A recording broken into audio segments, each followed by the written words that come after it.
everybody, welcome to the very first vlog video of 2025 here at the Bass with Benjamin YouTube channel. And I just want to thank you for joining me and Happy New Year.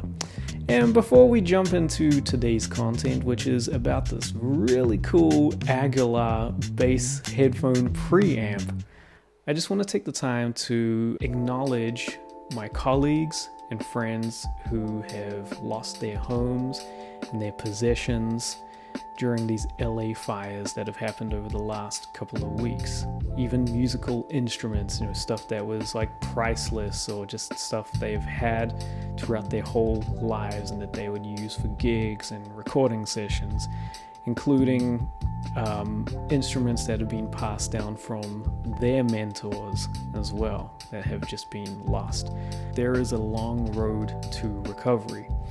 And you can help out by donating to Music Cares, which is an arm of the Recording Academy, and the link is down in the description below. So to help our favorite musicians get back up on their feet and to just help them on their road to recovery, please consider donating today. Also, any musicians, artists that you directly follow on social media that have been affected by these fires, and a lot of them have GoFundMes, and I also encourage you to donate directly to them as well.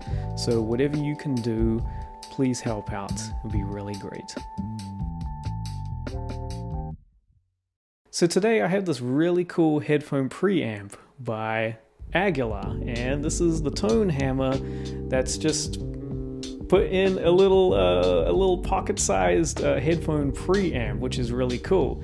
And I've been using Aguilar products for probably at least 10 years, even longer actually. I'm not officially endorsed with them, but I have had a relationship with the people who have worked there over the years, and they've always been really great and supportive of me, and I really love Aguilar products. So this is really cool to have a little tone hammer in this little headphone preamp, which is really cool.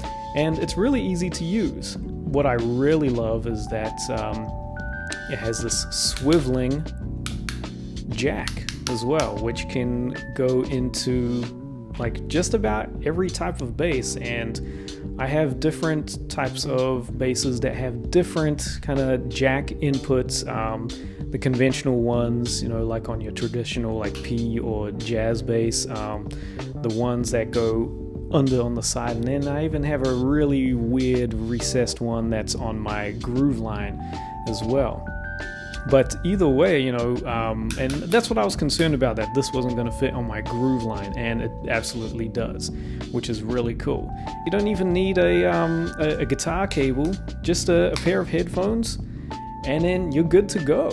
The controls are very simplified as well. It's just a gain, a tone knob, and a volume. And then it has a switch to toggle between the effects, as well as you can control the amount of effect as well. And also it's got a little groovy little drum machine with a bunch of different little different styles for you to practice to, which is really cool.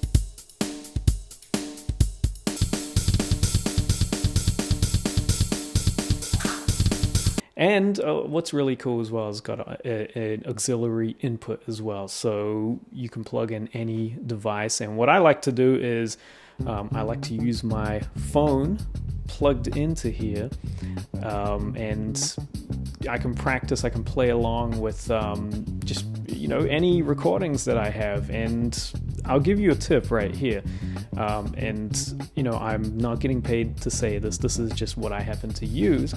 So I use that Moises app, that AI app that allows you to remove the bass or any instrument and isolate them, or just remove it from a mix so that you can then play along and it feels like that you're actually playing in the recording. So I do that and I plug it in here, and then I can practice anywhere, which is really cool. Really handy. I also have the iRealbook app that's on my phone as well, so if I wanted to practice through any changes or anything, or if I'm composing, I come up with a chord progression, I have it right there and I can play along. So it's super handy, and especially, you know, if you, whatever device you connect to it, just like takes it even further, which is really cool. The different types of effects, and you know, I'm gonna have some little playing examples here just so you can get an idea. So this is the chorus.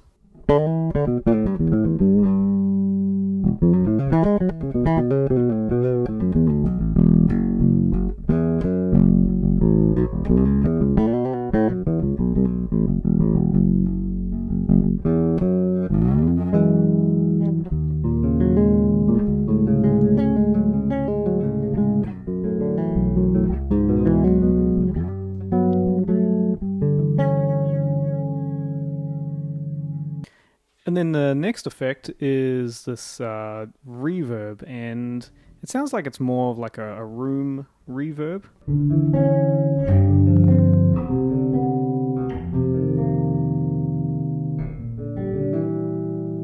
And then you can put it all the way back and get the minimal amount.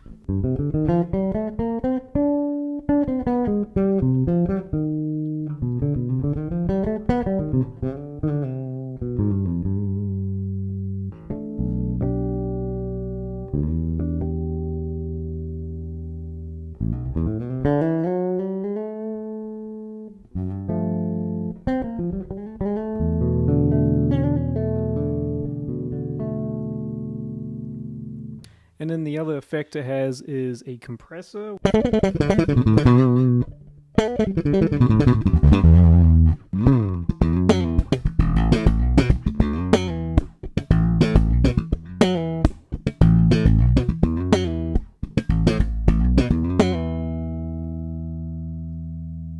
And so here's a little rundown of the tone control, and the way that they've got it set up is that essentially it's almost like a passive tone control, that kind of feeling, but when you if you start with the tone all the way on full, it definitely has some more treblier kind of upper mids and reduced lows.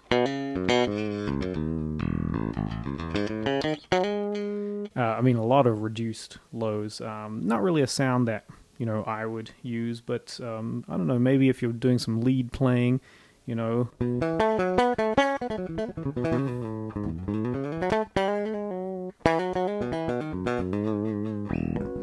So that's on 10, and if I was to put it, let's say like 6. Let's see. Then it kind of just, it's a little more tamed. You get a little more low end in there. But still a nice kind of high end sparkle. Let's put it at 5. You can hear that the lows have kind of just a little more pronounced in there. Now, what if I was to actually put it all the way to 1? It's really deep.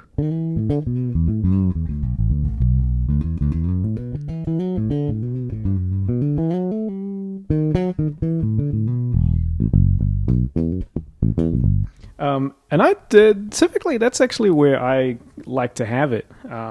Maybe like either 1 or 2. 1 just kind of warms it up. It kind of rolls off a lot of the highs. So, you know, maybe I might go between 1 to maybe 3 at the most. But that's kind of, you know, this is on 3 right here.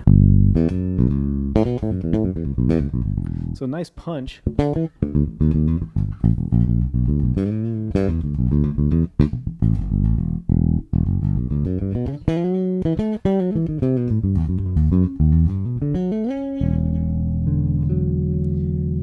Which is really cool. And then, you know, utilizing the, you know, whatever EQ or tone controls you have on your bass, you can definitely dial in the sound that you really want. But it's just really easy to use right there. And where I have the volume control, I actually have the volume control all the way up, and I have the gain at around on about between 4 and 5. Obviously, you can turn up the gain if you want to get a little more dirt going on.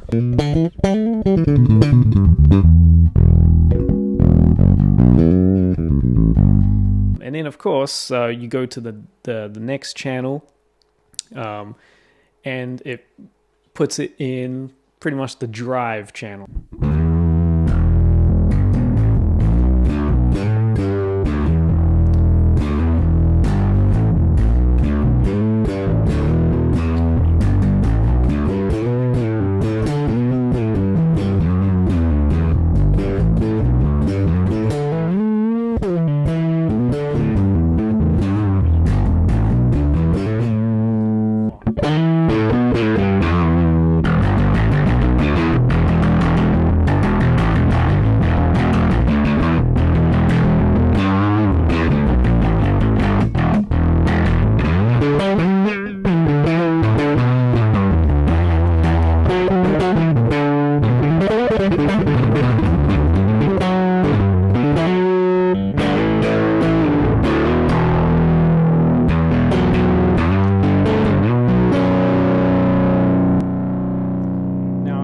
To put the tone all the way on 10 and let's put the gain all the way on 10, you know what's going to happen. Let's put just the front pickup on.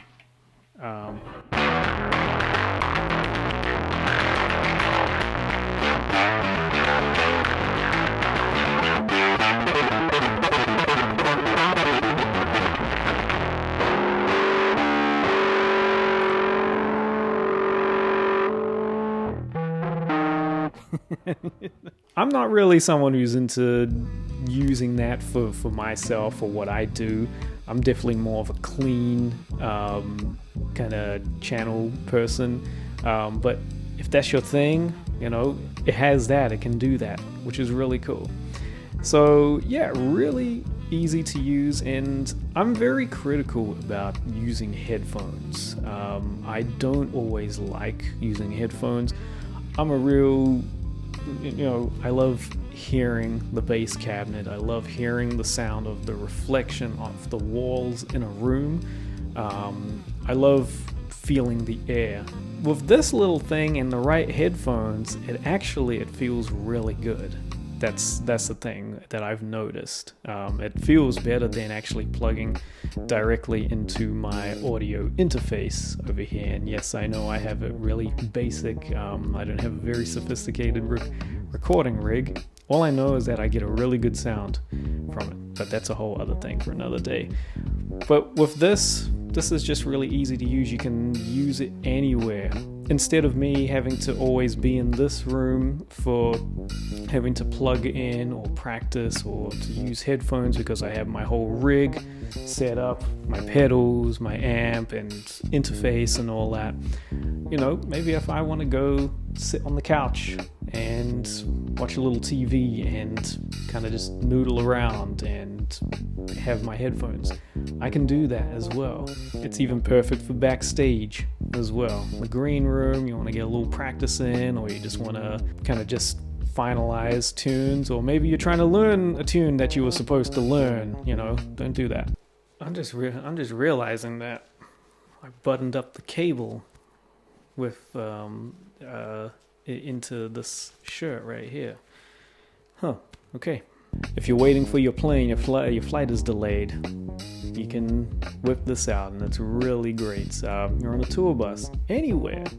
It just makes practicing bass anywhere just so practical. I definitely recommend checking this out if you're really into headphone preamps. Something that's really simple, easy to use, and sounds great as well. So really cool.